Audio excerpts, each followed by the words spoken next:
100% बेगम साहबा का आइडिया था। फाउंडेशन चला भी यही रही है। मैं तो बीइंग गवर्नमेंट सर्वेंट इसका हिस्सा भी नहीं हूँ, लेकिन नेचुरली मैं सपोर्ट कर रहा हूँ एज अ हस्बैंड। अल्हम्दुलिल्लाह आज हमारे घर से डेली 700 बंदे का लंगर जाता है। 70 फैमिलीज हैं जिनको मेजॉरिटी को हम नहीं जानते, हम उनका मंथली राशन उनके घर पहुँचाते हैं। और मोर देन 60 इंडिविजुअल्स हैं जिनको हम मंथली स्टाइपेंड दे रहे हैं। कुछ बच्चे फीस नहीं अफोर्ड करते, कुछ बुजुर्ग दवाइयाँ नहीं अफोर्ड करते, तो उनको हम मंथली स्टाइपेंड दे रहे हैं। हमने ये डिसाइड किया कि हम चाहे 5 बच्चे रखें चाहे 10 रखें, लेकिन हम उन्हें इसी तरह से ओन करेंगे जैसे हम अपनी औलाद को करते हैं। हर कैबलरी ग्राउंड में नज़दीक इसलिए रखा कि हम डेली उन बच्चों को विजिट कर सकें, हमारा इंटरेक्शन उनसे डेली हो। अभी माशाल्लाह 6 बच्चों घरों में मेल बच्चे रह रहे हैं और एक घर हमने अभी 2-4 दिन पहले इस्टेब्लिश किया है, उसमें 20 फीमेल बच्चियां भी हमने रखी हैं। अनकरीब हम एक स्पेशल किड्स जो होते हैं 20 बच्चे भी अडॉप्ट करना चाह रहे हैं। और आप देखेंगे तो वहाँ हम उन्हें इतनी state of the art facilities दे रहे हैं कि शायद हमने बचपन में, मैंने अपने बचपन में ऐसी नहीं देखी। इतनी ज्यादा बच्चे कहते हैं तो क्या जज्बात होते हैं आप? बहुत खूबसूरत जज्बात होते हैं और बहुत ब्लेस्ड फील करती हूँ। ऐसे बच्चे मामा बोलते हैं तो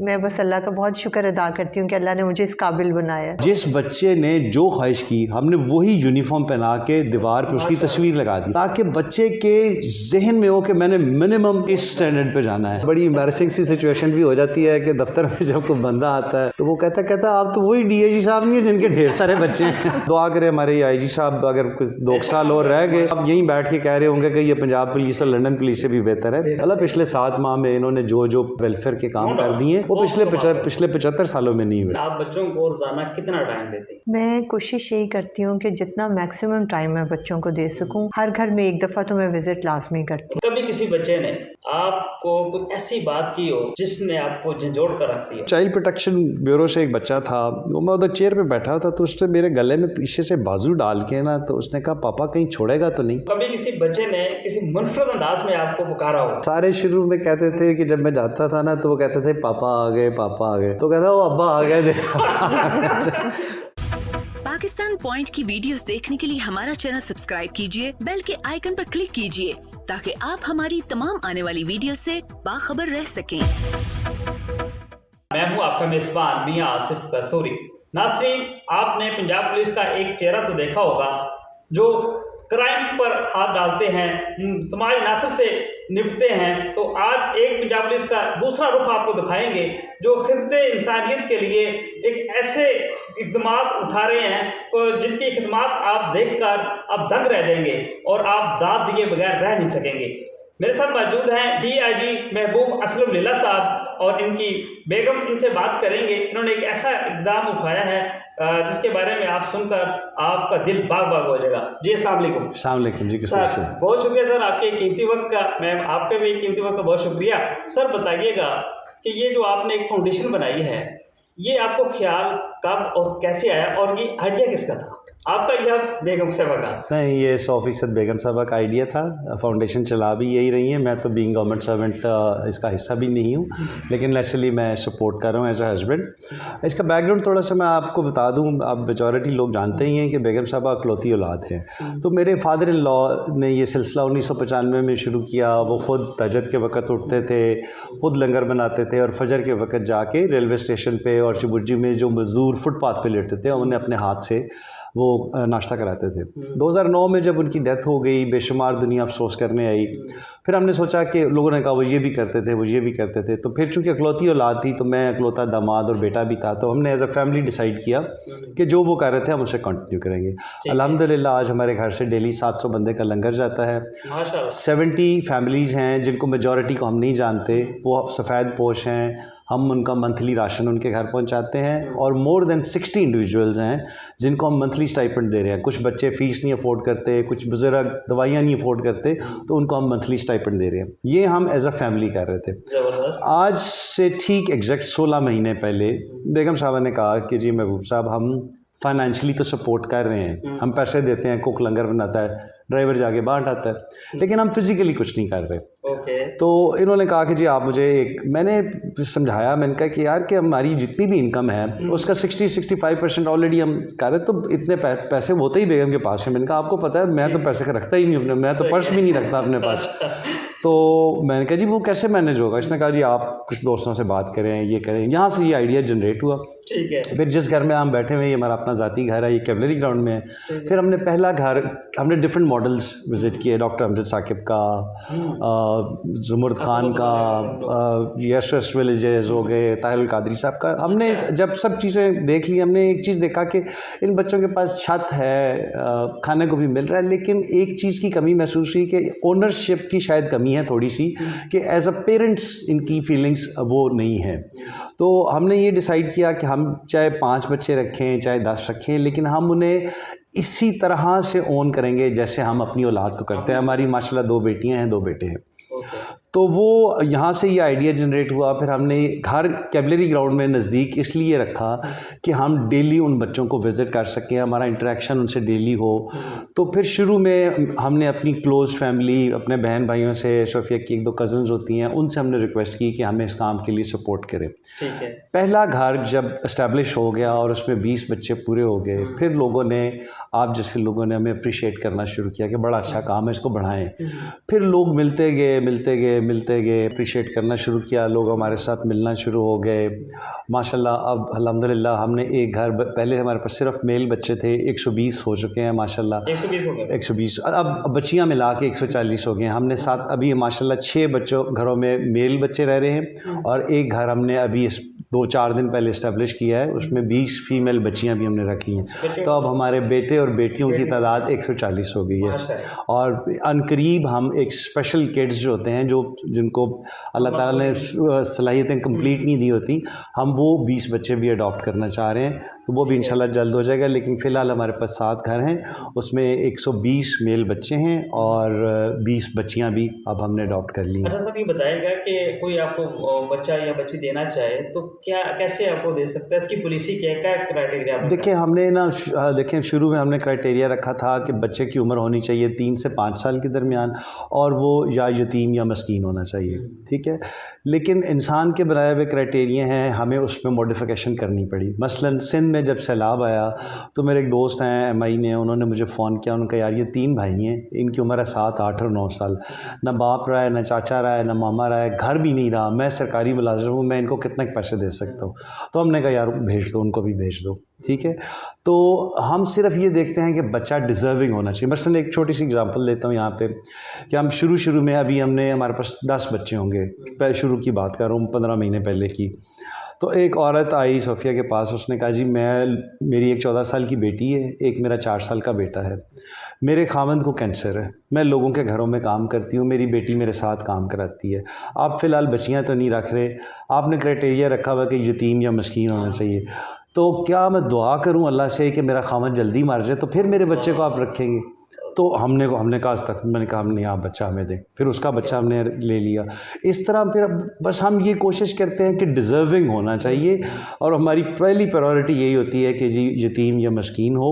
और मतलब आप जब आप विज़िट करेंगे और आप देखेंगे तो वहाँ हम उन्हें इतनी state of the art facilities दे रहे हैं कि शायद मैंने अपने बचपन में ऐसी नहीं देखी नहीं, क्योंकि वो बच्चे माशाल्लाह डाइनिंग टेबल पे बैठ के खाना खाते हैं, AC लगे हुए हैं, मेड्स हैं, मदर मेड्स हैं, बेगम साहबा खुद साइकोलॉजिस्ट हैं, हर घर में इन्होंने एक साइकोलॉजिस्ट रखी हुई है। बच्चे डिफरेंट ट्रॉमास हैं ना, तो उनको उससे निकालने के लिए, मेन स्ट्रीम में लाने के लिए, फिर इनकी एजुकेशन बहुत स्टेट ऑफ द आर्ट है।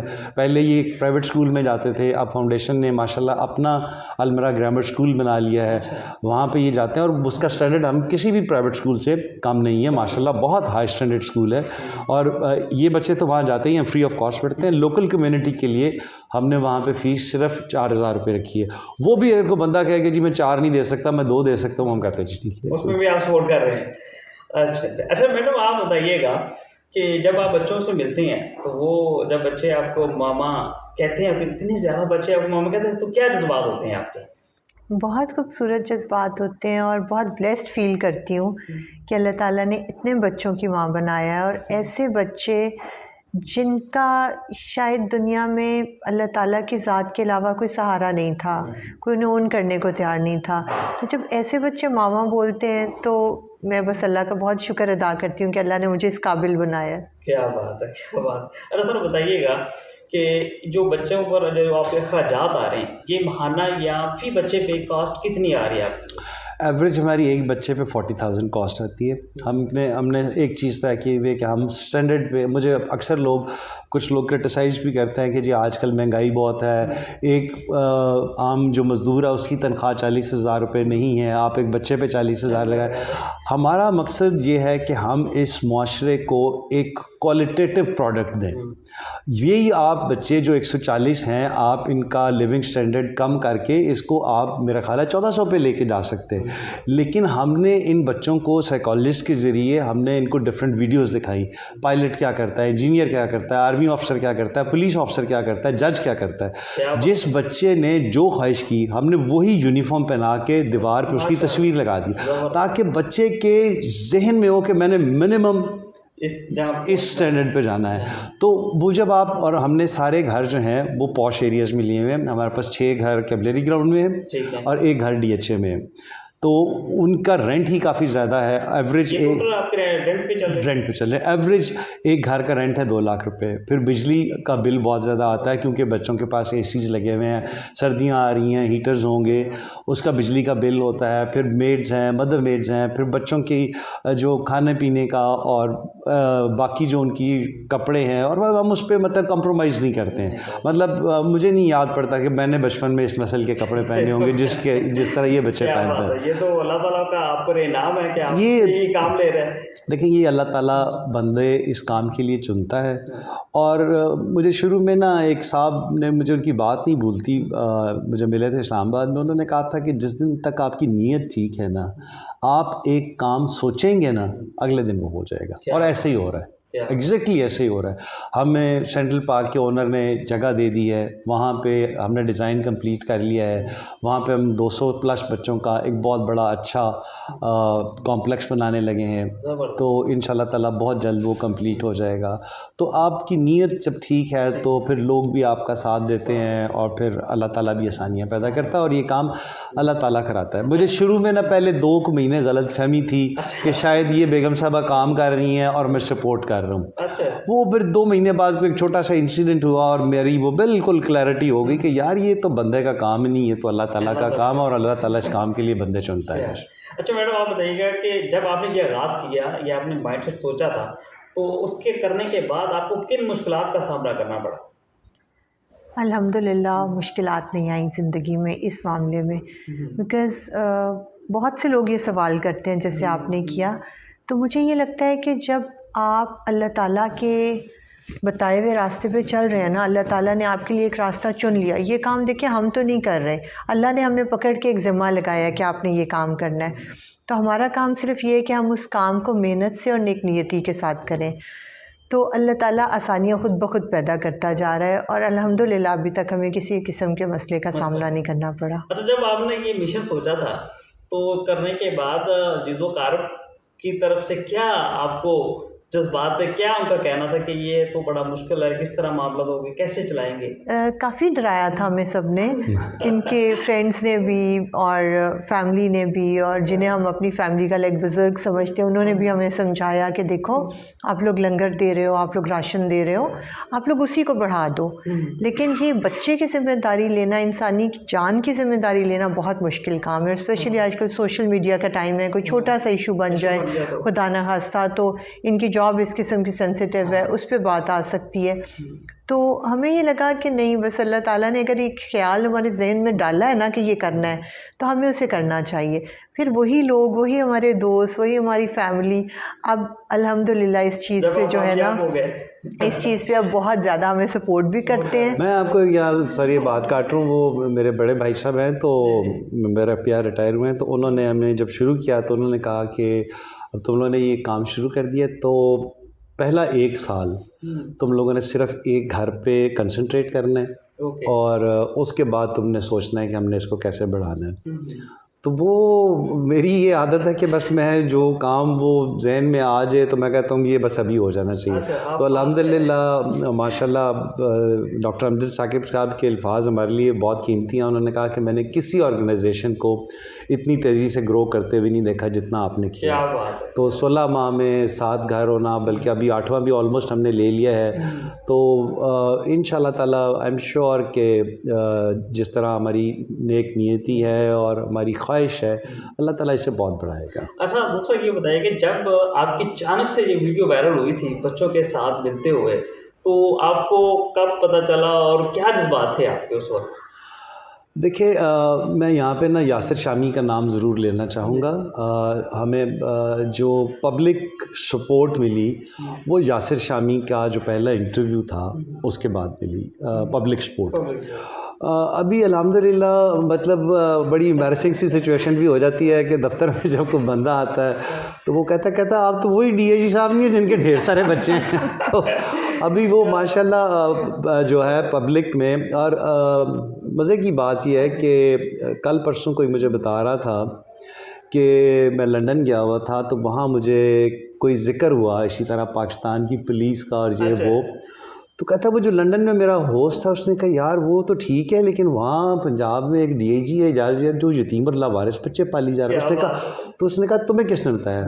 उसने कहा मेरा स्पेन में एक दोस्त होता है, तो उसने मुझे वीडियो भेजी, उसने कहीं फेसबुक पे देखी, उसने मुझे देखी, फिर मैंने उनको फेसबुक पे जाके देखा तो वो तो वाकई कर रहे हैं। मतलब तो now it is social media era. आप लोगों के आपके भी माशाल्लाह ढेर फॉलोअर्स होंगे, तो वो लोग जब देखते हैं फिर लोगों में ज़रा देखिए अनफॉर्चुनेटली पुलिस का इमेज भी अच्छा नहीं है, लेकिन दुआ करें हमारे आईजी साहब अगर कुछ 2 साल और रह गए, 2 साल रह गए तो आप यहीं बैठ के कह रहे होंगे कि ये पंजाब पुलिस और लंदन पुलिस भी बेहतर है। मतलब पिछले 7 माह में इन्होंने जो वेलफेयर के काम कर दिए वो पिछले 75 सालों में नहीं हुए। ठीक है, तो वो इंशाल्लाह ताला उसमें बेहतरी आ रही है। हमारे मैं ट्रेनिंग इंस्टीट्यूट को हेड कर रहा हूँ, चूंग में जो हमारा ट्रेनिंग कॉलेज है, वहाँ पे जब आप चीज़ें बेहतरी की तरफ लाना शुरू करते हैं, ट्रेनिंग से शुरू करते हैं ना, आप उनकी अच्छी ट्रेनिंग करें, अच्छी ट्रेनिंग फैसिलिटीज़ दें, पुलिस के थाने के कल्चर को चेंज करें, तो वो इंशाल्लाह ताला बेहतरी आ रही है। अच्छा सर, मुझे बताइएगा जो बच्चे हैं अभी ये सिर्फ सिटी लाहौर के या पाकिस्तान के मुख्तलिफ इलाकों से हैं? यानी ये सारे पाकिस्तान से रहते हैं। सिंध में सैलाब आया, वहाँ से जैसे मैंने जिक्र किया वहाँ से बच्चे आए। हमारे पास बलूचिस्तान से 1-2 बच्चे हैं, हमारे पास आज़ाद कश्मीर के हैं, KPK के हैं। ये बच्चे ऑल ओवर पाकिस्तान से जैसे जैसे किसी को पता चलता है कि ये काम कर रहे हैं और वो हमें अप्रोच करते हैं। फिर बाकायदा हमारे एक एक्स IG साहब हैं, Allah is been very kind, Asif Fayad साहब, उन्होंने हमें ज्वाइन किया हुआ है। तो वो फुल फ्लेज फाउंडेशन को टाइम देते हैं और ज़्यादातर डिसीजन हम उनकी गाइडेंस में करते हैं। वो अल्टीमेटली चेयरपर्सन फैसला करती है, लेकिन हम गाइडेंस आसिफ हयात साहब से लेते हैं। तो वो माशाल्लाह अल्लाह उनको लंबी उम्र दे, सेहत वाली ज़िंदगी दे, तो वो बेसिक जो डिसीजंस हैं वो हम उनकी गाइडेंस से करते हैं। अच्छा मैडम बताइएगा कि आप बच्चों को रोज़ाना कितना टाइम देते हैं? मैं कोशिश यही करती हूँ कि जितना मैक्सिमम टाइम मैं बच्चों को दे सकूँ। हर घर में 1 दफ़ा तो मैं विज़िट लाज़मी करती हूँ जी। और कहीं किसी घर में आधा घंटा, किसी में 1 घंटा, किसी में समटाइम्स 40 मिनट्स। वो कोई ऐसे फाइनल नहीं होता कि कहाँ कितना टाइम, वो जितना अकॉर्डिंगली ज़रूरत होती है बच्चों को। और जिस दिन कुछ ऐसा हो, कोई एक्टिविटी है, हम लोग नहीं जा सके या घर में कोई ज़्यादा मसरूफियत हो, तो उस दिन फिर हम ये करते हैं कि सारे घरों के बच्चों को ना अपने घर में जमा कर लेते हैं, बाहर लॉन में। तो वो ये होता है कि टाइम अगर लेट से आधा घंटा है तो वो आधा घंटा उन सबके साथ गुजारा जा सकता है। इस तरह टाइम को मैनेज कर लेते हैं। अच्छा, कभी आपके अपने बच्चों ने कहा कि मम्मा आप तो उनको ज़्यादा टाइम दे रही, हमें तो टाइम ही नहीं देती, इस तरह का सवाल नहीं हुआ? शुरू में थोड़ा सा इनको होता था प्रॉब्लम, हमारी जो बड़ी बेटी है उसको और जो सबसे छोटा बेटा है उसको। तो लेकिन आहिस्ता आहिस्ता जब उन्होंने देखा कि माँ बाप का पैशन है, फिर वो खुद इन्वॉल्व हुए, उन बच्चों से मिलना शुरू हुआ, तो उन्हें खुद से ये फीलिंग, वही बात है फिर अल्लाह ताला इंसानों के दिलों में ये चीज़ डालता है, उनके दिल में भी उन बच्चों के लिए बहुत ज़्यादा प्यार और हमदर्दी हो गई। अब हमसे ज़्यादा हमारे बच्चे इन्वॉल्व हैं इस चीज़ में, और हम अगर कभी थोड़ा बहुत कहीं बिज़ी हो जाएं, कुछ हो जाएं, तो ऐसा नहीं होता कि हमारे बच्चे घर बैठे रहें, वो जाते हैं और उन बच्चों के साथ पूरा टाइम स्पेंड करते हैं। क्या बात है जी। अच्छा सर बताइएगा कि आपकी फाउंडेशन को कोई मुखय्यर अजलास सपोर्ट करना चाहे तो वो कैसे दे सकते हैं? देखिए सपोर्ट करने के डिफरेंट तरीके हैं। मसलन आप हमारा ये इंटरव्यू करके इसको पब्लिक करेंगे तो ये भी एक सपोर्ट है। डिफरेंट तरीके हैं सपोर्ट करने के। हमें बेसिकली अब जो हम ये जो कंस्ट्रक्शन करना चाह रहे हैं, जो मियां ताहिर जावेद साहब ने हमें ज़मीन तो दे दी है, लेकिन उसकी construction is a costly project. काफ़ी कंस्ट्रक्शन कॉस्ट काफ़ी महंगी हो गई है, तो उसके लिए हमें हेल्प की ज़रूरत है। हमारे फेसबुक पे, इंस्टाग्राम पे हमारा अपना यूट्यूब चैनल है, बाकी हर जगह पे हमारे अकाउंट्स अवेलेबल हैं। तो खैर हज़रात वहाँ पे हमें देख के हमें वेरीफाई करें, अपना कोई बंदा भेजें। स्पेशली जो लोग बाहर के मुल्क से मुझे अप्रोच करते हैं या फाउंडेशन को, हम उन्हें कहते हैं कि जी आप खुद भले लंदन है, अमेरिका हैं, आप अपना आपका कोई करीबी रिश्तेदार दोस्त है, उसको हमारे किसी एक घर में भेजें, बगैर बताए भेजें। जाके देखें कि जी उन बच्चों को किस स्टैंडर्ड पे हम तरबियत दे रहे हैं, तालीम दे रहे हैं। फिर उसके बाद आप समझते हैं हम डिज़र्विंग हैं, आप हमें सपोर्ट करें। अभी हम ये जो कंस्ट्रक्शन करने जा रहे हैं, it's a costly project, about the rough estimate is about 42 to 45 crore rupees. तो उसके लिए हमें फंडिंग की सपोर्ट की ज़रूरत है। जो आपके हवाले से प्रोग्राम देख रहा है वो हमें ज़रूर विज़िट करे और ज़रूर वो जाके देखे कि जी क्या लोग ये डिज़र्व करते हैं। अगर डिज़र्व करते हैं तो देखें पाकिस्तान चैरिटी में नंबर 1 है, लेकिन लोगों को जब ये यकीन आ जाता है ना कि ये लोग नीयत से कर, बहुत होता है ना देखने से, अक्सर जो फाउंडेशन फ्रॉड बहुत ज़्यादा कर लेती हैं। देखें कसूरी साहब, मैं आपको एक बात बताऊँ, being government servant I am not part of the foundation, लेकिन एक चीज़ मैंने अपने हाथ में रखी हुई है, दैट इज़ अकाउंट्स। मैं हर 10-12 दिन बाद अकाउंटेंट से मीटिंग करता हूँ। अकाउंटेंट है, सब अकाउंटेंट है। हमने ये पहले दिन से ये कहा है कि आप हमें डोनेशन दे रहे हैं या नहीं दे रहे हैं, यू आर एंटाइटल्ड, आप जाके हमारी फाउंडेशन का ऑडिट कर सकते हैं। क्या बात, आप फ़र्ज़ किया पब्लिकली कोई भी बंदा जाके फाउंडेशन का ऑडिट कर सकता है। वो जाके कहे कि जी मैंने आपकी फाउंडेशन का ऑडिट करना है, आप मुझे बताएं कि जी जिस दिन आपने शुरू किया पहली डोनेशन क्या थी, आखिरी डोनेशन क्या थी, आपने कहाँ पे ख़र्च किए। We are open for that. एक हर बंदे को इजाज़त है, चाहे वो हमारा डोनर है या नहीं। आप मसलन फ़र्ज़ किया आज जाते हुए मेरी गुफ्तगू से मुतासर होकर मुझे 5,000 रुपये या फाउंडेशन को 5,000 रुपये दे के जाते हैं, और आज से 3 साल बाद आप पूछते हैं मुझसे कि महबूब साहब फ़लाँ डेट को मैं आप 5,000 रुपये दे के गया था, मुझे उसका हिसाब चाहिए। आपको भी हिसाब मैं दूंगा, अल्लाह ताला को भी हिसाब मैं दूंगा। Simple is that. अरे सर बताइएगा कि बच्चों में से कभी किसी बच्चे ने आपको कोई ऐसी बात की हो जिसने आपको झंझोड़ कर रख दिया? हाँ, शुरू में हुआ था। हमने पहले 5 बच्चे जो लिए ना वो चाइल्ड प्रोटेक्शन ब्यूरो से लिए थे। उनका पता ही नहीं उनके माँ बाप कौन थे। मतलब सरकारी इदारों का जो हाल है वो आपके सामने ही है। लेकिन एक बच्चा था, उसका नाम भी उनको कंफर्म नहीं था। तो हमारे 2 बेटे हैं, बड़े का नाम हमज़ा है और छोटे का नाम अली है, तो उसका नाम हमने हमज़ा अली रख दिया। तो वो मैं उस वक़्त 10 एक बच्चे होंगे, उनको आए हुए ना कोई 3 महीने हुए होंगे। तो वो जो चाइल्ड प्रोटेक्शन ब्यूरो से एक बच्चा था, वो मैं उधर चेयर पे बैठा था, तो उसने मेरे गले में पीछे से बाजू डाल के ना, तो उसने कहा पापा कहीं छोड़ेगा तो नहीं। वो मेरी आंखों में लिटरली आंसू आ गए। मैंने उसे पकड़ के गोद में बिठाया। मैंने कहा, पहले मुझसे पूछने लगा, फिर मैंने खुद ही अज्यूम कर लिया कि इसके जहन में कोई पुराना सीन आया होगा कि उधर मेरे साथ ये सलूक होता था, इधर मैं किस तरह से रह रहा हूँ। तो मैंने कहा बेटा, अब जिस दिन अल्लाह ताला ने तुम्हें मुझसे अलहदा करना हो उसी दिन मैं होऊंगा तुमसे अलहदा, अदरवाइज मैं नहीं होता। तो वो एक ऐसी बात की लम्हा आया था। फिर एक और बड़ा खूबसूरत इंसिडेंट था जिससे मुझे अंदाज़ा हुआ कि we are going in the right direction. जो पिछली बड़ी ईद गुजरी, उस वक़्त हमारे पास 100 बच्चे थे। तो डॉक्टर अमजद साहब कि जस्ट लाइक एल्डर ब्रदर, बहुत बड़े इंसान है। तो वो कसूर में उनकी यूनिवर्सिटी है, तो उन्होंने हमारे 100 बच्चों को ईद से अगले दिन हमारे 100 बच्चों को और कसूर पुलिस के जो शहदा थे उनकी फैमिलीज़ को डिनर पे बुलाया। ठीक है। वहाँ पे एक बच्चा था जो हमारे कांस्टेबल शहीद हुआ था, उसका बच्चा हमारे पास था। तो उसकी माँ अपनी बेटियों के साथ आई हुई थी, सोफिया उसको खातून को मिली। अब ये हमारे बच्चे डिफरेंट टेबल्स पे बैठे होते, तो हम ऐसे मौके पे ये करते हैं कि हर टेबल पे हम इक्वल टाइम स्पेंड करते हैं, ताकि सब बच्चों को हो कि मामा पापा ने बराबर टाइम दिया। उस टेबल पे गए तो उस बच्चे को देख के सोफिया ने कहा कि आपकी तो मामा आई हुई है बेटा, आप उनके साथ जाके खाना खाएं।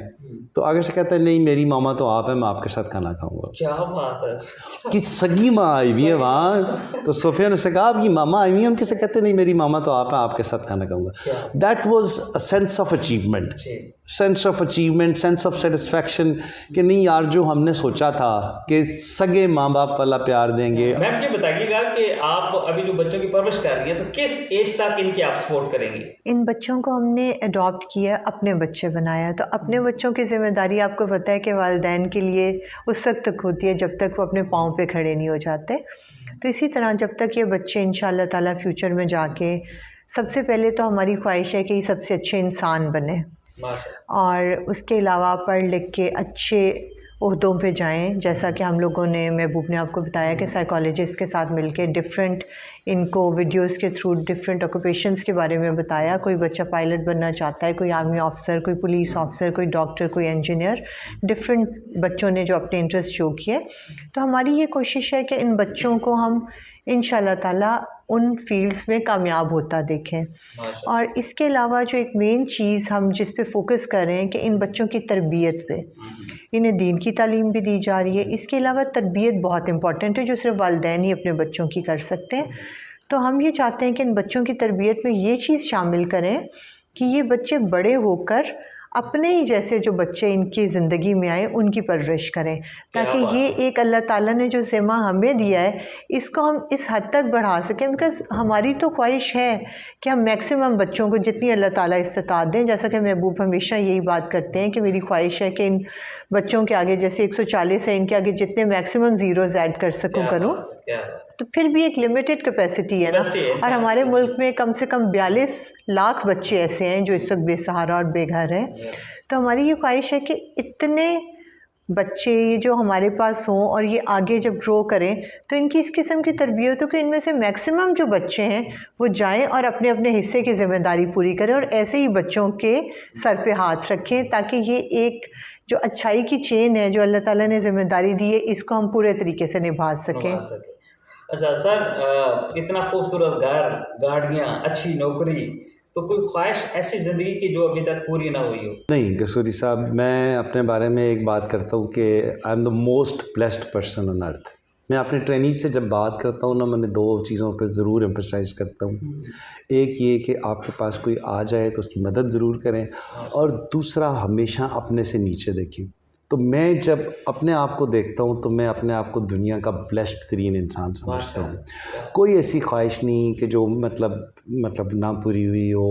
अल्लाह ताला ने इज़्ज़त दी है, अच्छा घर है, सब कुछ है।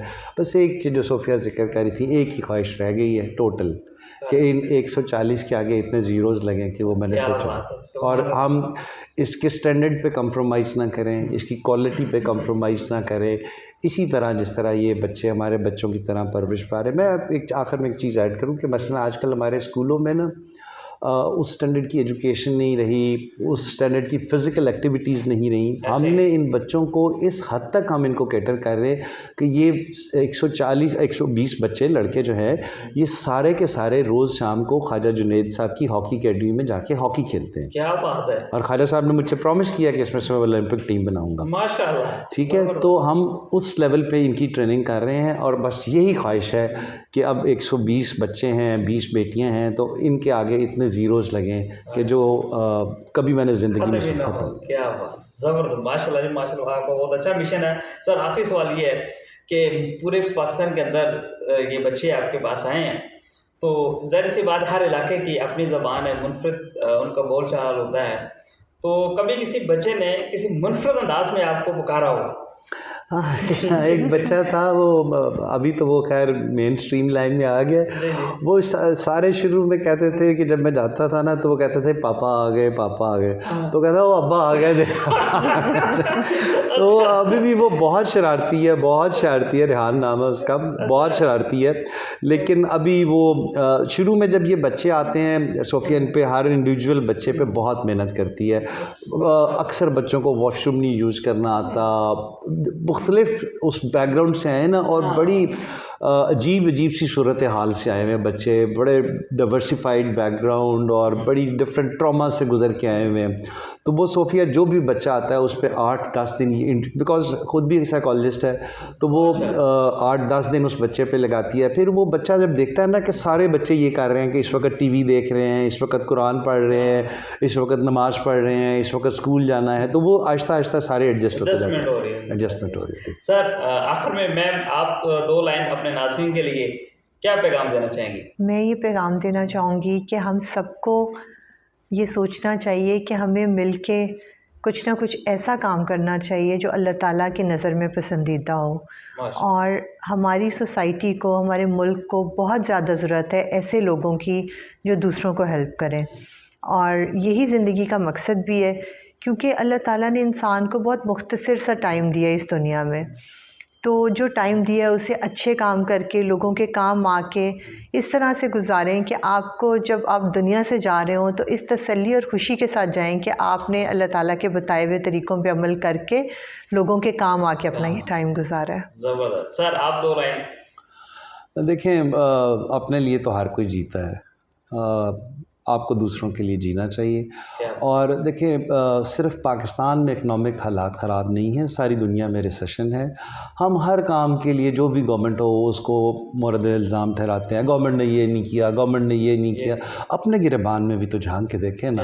ये वक्त, इस वक्त पाकिस्तान बहुत क्रिटिकल कंडीशन में है, बहुत ज़्यादा क्रिटिकल कंडीशन में। हर शख्स को चाहिए कि अपने गिरबान में झांक के देखे कि मैंने इस मुल्क को क्या दिया है। आप अपने लिए तो जी रहे हैं, सब कुछ कर रहे हैं, इस मुल्क के लिए क्या कर रहे हैं। इस वक्त इंतहाई ज़रूरी है कि जो बंदा एक कदम उठा रहा है वो उसके एक्स्ट्रा एक कदम उठाए। आप अगर आप चाहते हैं कि आपका घर साफ़ सुथरा हो तो आप अपनी गली की सफाई नहीं कर सकते? इतना तो करना चाहिए ना। हर चीज़ गवर्नमेंट ने आके नहीं करनी है। ऐसे मैं देखें, मैं ऑनेस्टली आज से 16 महीने पहले ना मैं सोचता था कि हर जगह खराबी खराबी है, ये 75 साल हो गए हैं, ये मुल्क फिर भी चली जा रहा है, कैसे चल रहा है। अब जब मैं इस काम में पढ़ा हूँ ना तो मुझे पता चला कि बेशुमार लोग ऐसे हैं जो बहुत अच्छा काम कर रहे हैं, तो इस वजह से शायद ये मुल्क चल रहा है। ऐसे मैं अपनी बात नहीं कर रहा, ऐसे जितने लोग हैं इन सब को सपोर्ट करने की ज़रूरत है।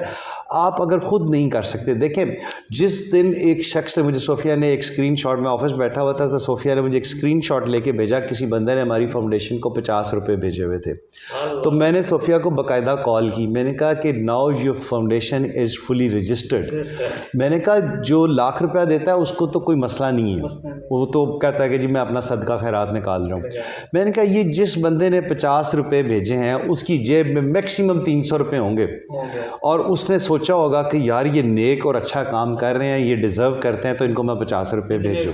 उसने अपना हिस्सा डाल दिया। तो ये कार खैर है, इसमें जो जितना हिस्सा डाल सकता है। मैं मलिक राज साहब की बेटी हैं बाजी आशिया, उनका जिक्र करना चाहूँगा कि वो, उनका बस नहीं चलता कि मैं इनको किस तरीके से सपोर्ट करूँ या क्या करूँ, लेकिन सर्टेन लिमिटेशंस हैं। अब हमें ये बहुत बड़ा प्रोजेक्ट है, हमें इसके लिए हमें हेल्प की ज़रूरत है, इसमें जो मुखय्यर हज़रात हैं। और ये एक ऐसा काम है कि ये इतना बढ़ना चाहिए कि पाकिस्तान में, आप यकीन करें मेरे जहन में तो पता नहीं एक सर्टन फिगर तो है नहीं, लेकिन फॉर देखिए ना, जैसे सोफ़िया ने कहा 42 लाख बच्चा बेघर है, आप फ़र्ज़ किया 1 लाख बच्चे को भी इस स्टैंडर्ड की तालीम दे दें और IT एक्सपर्ट बना दें, इंजीनियर बना दें, पायलट बना दें, पुलिस ऑफिसर बना दें, क्या ये 1 लाख बच्चा पाकिस्तान का अगले 10 साल में, 15 साल में नक्शा बदल देगा? ऐसे ही, इसमें कोई शक नहीं। सिंपल है, ये जहन में है, बाकी अल्लाह ताला की ज़ात बेहतर जानती है उसने क्या कराना। सर बहुत शुक्रिया आपके कीमती वक्त का, मैम आपके कीमती वक्त का बहुत शुक्रिया। नाज़रीन ये थे DIG महबूब असलम लीला साहब और की बेगम साहब की गुफ्तगू आप सुन रहे थे कि जिन्होंने एक अजीम कारनामा सर अंजाम दिया है और ख़ास तौर पर ये पंजाब पुलिस का फ़ख्र बने हैं कि जिस तरह तासर जाता है हमारे मास्टर के अंदर कि पुलिस का एक बुरा असर है, उनका रवैया बुरा है, मगर उसी पुलिस के अंदर एक ऐसा भी चेहरा है जो इस वतन अजीज़ के लोगों की खिदमत कर रहा है। यहाँ पर मुझे बुल्ले शाह का एक शेर याद आता है, इट खड़के दुक्कड़ बजे तत्ता होवे चुल्ला, आन फकीर ते खा खा जामन राजी होवे बुल्ला। तो इसी के साथ अपने मेज़बान मियाँ आसिफ कसूरी को दीजिए इजाज़त। अपना और अपने वतनों का रखिएगा बहुत सारा ख्याल। अल्लाह निगहबान।